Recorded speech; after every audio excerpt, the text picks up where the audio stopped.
بسم اللہ الرحمن الرحیم۔ جب آپ کچھ نہیں کر رہے ہوتے تو خوبصورت نظر آنا آسان ہوتا ہے۔ زندگی میں کبھی کوئی ٹھوکر کسی غلط راستے پر چلنے سے بچانے کے لیے بھی لگتی ہے، جو آپ کو ساری زندگی سیدھے راستے پر ڈال دیتی ہے۔ بات کردار کی ہوتی ہے، ورنہ قدمے تو سایہ بھی انسان سے بڑا ہوتا ہے۔ تیری قسمت کا لکھا تجھ سے کوئی نہیں لے سکتا، اگر بھروسہ ہے رب پر تو تجھے وہ بھی مل جائے گا جو تیرا ہو نہیں سکتا۔ بڑا کام وہی شخص کر سکتا ہے جو خود کو چھوٹا کرنے پر راضی کر لے۔ دلوں کو صاف کر کے جینا سیکھو، معافی مانگنے میں پہل کرو، معاف کرنے میں پہل کرو، تم دیکھ لینا اللہ پاک اسی دنیا میں ہی تمہارے لیے جنت کی ہوا چلا دے گا۔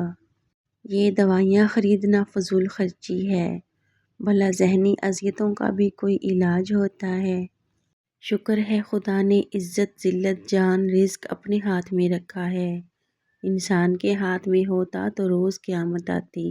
ہم سمجھتے ہیں کہ قبروں میں جانے والے کتنے سکون سے سو رہے ہیں، لیکن دراصل سو ہم رہے ہیں، وہ نہیں۔ انتقام میں اتنی قوت نہیں ہے جتنی قوت صبر میں ہے، لوگ انتقام لے کر صبر کی قوت کو ختم کر دیتے ہیں۔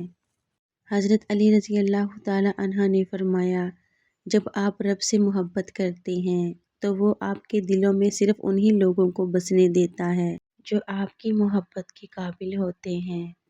دوست تو رخصت ہو جاتے ہیں، پر دوستی کے پل ہمیشہ یاد آتے ہیں۔ بھول جانا تو انسان کی فطرت ہے، پر کچھ دوست یادوں میں ہمیشہ یاد آتے ہیں۔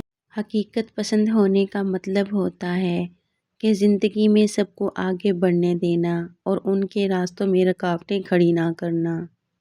زندگی کے دو ایام ہیں، ابھی عمر نہیں ہے، اب عمر نہیں ہے۔ مولا علی علیہ السلام نے فرمایا، روتی ہوئی عورت اور ہنستے ہوئے مرد پہ کبھی بھروسہ مت کرنا۔ تعلیم جس کے اندر داخل ہوتی ہے وہ سادگی اختیار کرتا ہے، اور جس کے اوپر سے گزر جاتی ہے وہ ماڈرن بن جاتا ہے۔ اللہ کا ذکر کرتے رہا کرو، چاہے گھر میں ہو یا راستے میں، کیونکہ جس چیز کے سامنے اللہ کا ذکر کرو گے، چاہے وہ پتھر پھول درخت یا کچھ بھی ہو، قیامت کے دن گواہی دیں گی کہ یا اللہ تیرا یہ بندہ تیرے ذکر میں مشغول رہتا تھا۔ خود کا دوسروں کے ساتھ مقابلہ کرنا چھوڑ دیں، سورج ہو یا چاند اپنے اپنے وقت پر چمکتے ہیں۔ ضروری نہیں ہر کوئی آپ کو سمجھ پائے، ترازو صرف وزن بتا سکتا ہے، معیار نہیں۔ احساس کی دنیا الفاظ کی دنیا سے بہت مختلف ہے۔ Thanks for watching my complete video پسند آئی تو پلیز لائک کر دینا، چینل پہ نئے ہو سبسکرائب کر لینا۔ ملتی ہیں نیو ویڈیو میں نئے ٹاپک کے ساتھ، تب تک کے لیے ٹیک کیئر، اللہ حافظ۔